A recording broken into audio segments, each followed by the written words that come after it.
I was crunching in the miles and pacing myself to make sure I enjoyed every single moment on this trail.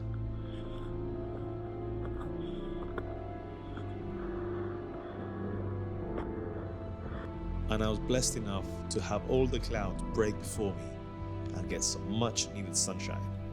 I guess good things come to those who wait.